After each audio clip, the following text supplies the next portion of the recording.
Happy Friday, December 29th, 2017. This is the last Friday of 2017, and while I have some stuff I want to talk about, stuff that I was going to talk about last week, stuff that I actually already made a video for, and then realized while I was editing that I butchered it so badly that I either had to redo it or scrap it, and with the holidays and everything being so busy and stuff going on right now, I totally noped out of it, so here we are. But with the new year coming up, people have resolutions that might last 4.5 days or 4.5 hours, depending on the case, but most people have kind of traded out resolutions for goals, and I know that, yeah, they're kind of the same thing, but resolutions usually include some kind of pressure and are sometimes pretty intense. I mean, goals are kind of like just, hey, I'd like to get this done if it can happen. Now, I'm a big fan of pressure. I mean, if you don't have any pressure or any kind of motivation, then you give yourself an easy out and you find some way to just excuse everything away, but some people aren't realistic to begin with, and they set resolutions that they won't be able to live up to, they won't be able to get done, and the pressure turns into stress. The stress ruins what was supposed to be you improving yourself, and you just end up stressing about blowing your resolution on top of the stress of still having the problem or whatever issue you had to resolve in the first place. Now, with that being said, my motto for next year is just be a better you. Yeah, it's cliche. But initially that had started out as a goal for the channel, just be better, but not to make better videos, to make better videos the way I do them, or to be a better me. Too many people think that being better or improving means to change or to adopt goals or ideals set by somebody else, or to be more like somebody else. Liz Johnson has unfailingly been Liz Johnson for decades now.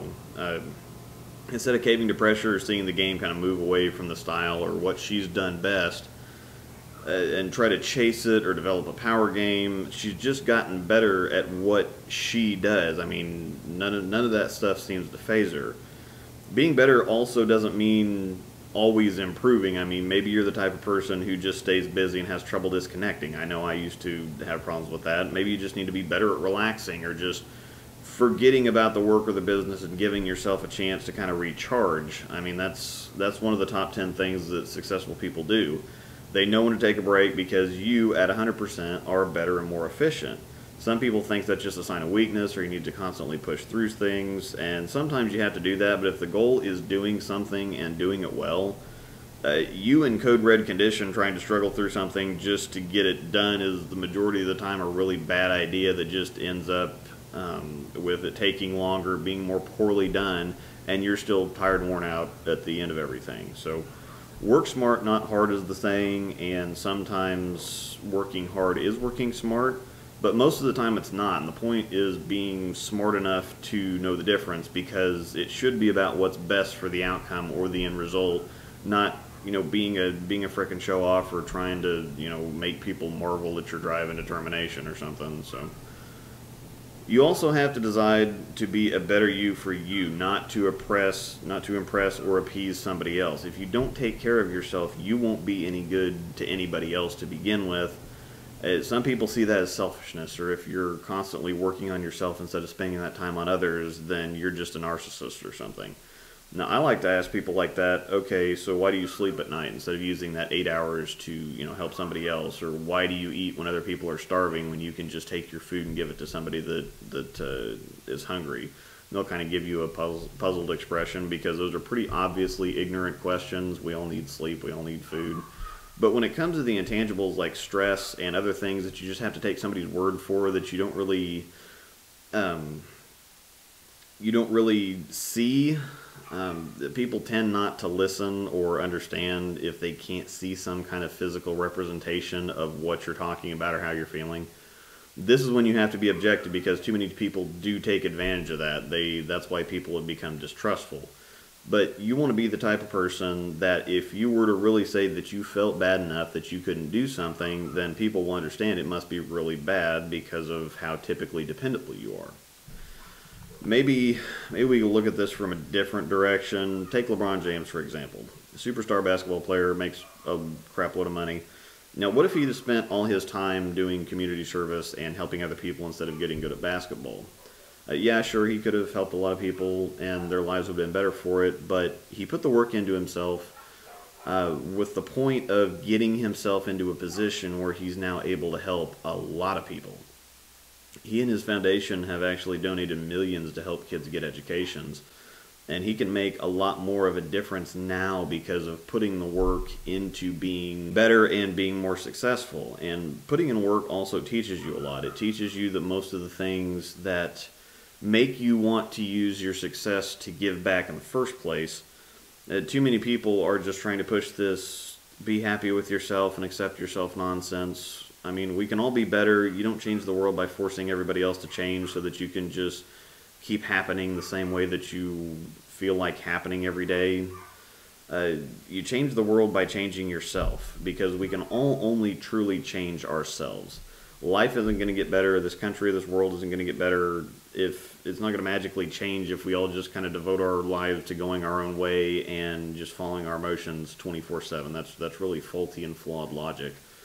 Success makes people happy, not screwing off. Now, sometimes we need to screw off to recharge the batteries, but the goal always needs to be doing what we need to do to keep ourselves in a place where we can benefit others, not just so that we can benefit ourselves. Take the bowling industry, for example. It's not the best place right now, and too many people are just scrambling around grasping to try and keep their place in the limelight or stay in their positions, and there's too much misinformation. There's too many people taking advantage of that misinformation to just keep the machine running. I mean, the better you can be, the smarter you can be, the more you can understand, the more you can share and pass on stuff to other people to keep them from falling into the same traps or the same holes, and to help them enjoy the game the right way. And, you know, the right way can be several different ways. It's really however you want to enjoy it. So strip away all the nonsense, get rid of all the egos, forget all the bowling math and the douchey lingo, and above all, just stop feeling like you have to impress somebody. I'm starting to find my footing, but it's really hard to be confident in yourself or try to get anywhere where you feel like you have to say all the right things or suck up to the right people to get your foot in the door, and then you have to keep saying all the right things to stay where you're at. But be different, not just for the sake of being different or abstract or something, but you know, with the intent of not just feeding the agenda, but actually contributing to progress or to intelligence or improving something. Handicap is not evil, house shots are not evil, super powerful big hooking balls are not evil. There's a yin and yang to everything. There's an action and a reaction. Don't ever forget where you started, because there's constantly people that are starting every single day. Don't begrudge them their successes with a high road on a wide open house shot. You know, everybody uses training wheels at one point or another, and some choose never to take them off because it's just a fun ride. Don't let your ego be so fragile that someone who isn't as good as you are shoots something big. I mean, congratulate them, because we've all been there.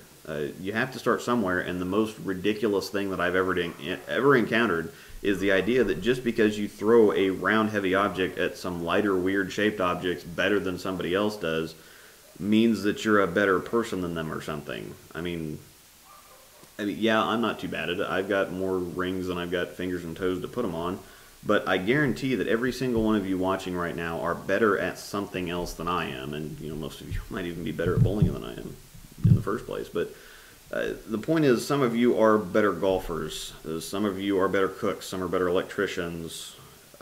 Everybody's a better electricity, and I don't get along, so yeah. I mean, some of you can probably even juggle chainsaws or something. Hell, I don't know. But we're all in this bowling thing together, and the worse we let it get, the less we can share our passions with others. Maybe we all can't directly take actions to make things better, but we can make it better by being better ourselves. And again, that doesn't necessarily mean being more accomplished or more skilled. It might just mean being a better teammate or just being more positive in general.